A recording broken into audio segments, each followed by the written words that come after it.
এবং সবকটা ঝুমুর, কারণ ঝুমুরের দেশে যার মুখের দিকে তাকিয়ে আমি এই গানের মালা পড়াই। আমি জানি অনেকে অধৈর্য হয়ে পড়ছেন, কিন্তু আমাকে এই কথাটা না বললে আমি খুব অসুবিধা। যার মুখের দিকে তাকিয়ে আমি এই গানের মালা পড়াই, তিনি আমার গুরু, আমার মেন্টর, আমার প্রাণের আরাম, আমার মনের আনন্দ, আমার আত্মার শান্তি। তিনি কালিকা প্রসাদ ভট্টাচার্য, আমার টিচার। কয়েক হাজার আলোকবর্ষ দূরে আছে, কয়েক হাজার আলোকবর্ষ দূরে আছে এখন, কিন্তু আমার সাথে আছে। উনি দাঁড়িয়ে বলতেন যে একটা হিন্দি গান হোক। হ্যাঁ, এটাও একটা গান, অবশ্যই আমার হিন্দি গান ভীষণ ভালো লাগে। কিন্তু কালিকাটাকে আমি কথা দিয়েছিলাম যে যাই হয়ে যাক আমি তোমার মাটির গান ছেড়ে যাবো।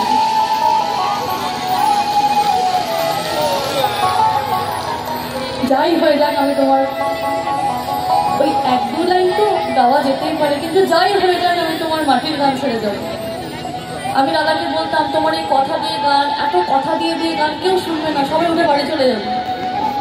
দাদা বলতেন যে একটা 8 পরে শাড়ি পরিস, হাতে একটা ঝুমুর নিস, মাথায় একটা ছোট্ট লাল টিপ, আর হেসে হেসে বলিস যাই করো না কেন বন্ধু, এই মাটি থেকে শুরু তোমার,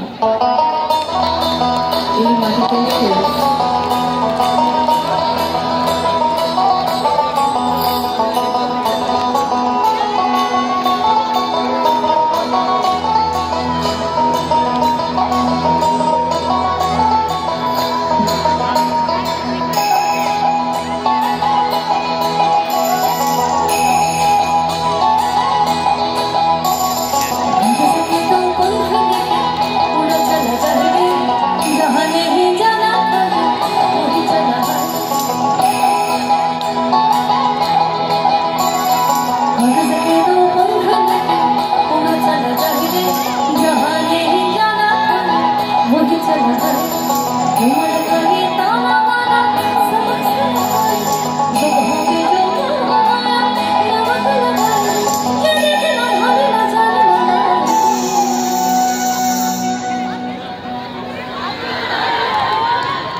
ঘোড়া মোড়ে দেখো টাঙ্গাইলে ঘোড়া, আরে ঘোড়া মোড়ে দেখো টাঙ্গাইলে ঘোড়া, রঙ্গিনা চাবুকে ওই ঘোড়া তোর খেলে না রঙ্গিনা চাবুকে ওই ঘোড়া তোর খেলে না ছাতা ধর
ধরে তোকে মনে ছেড়ে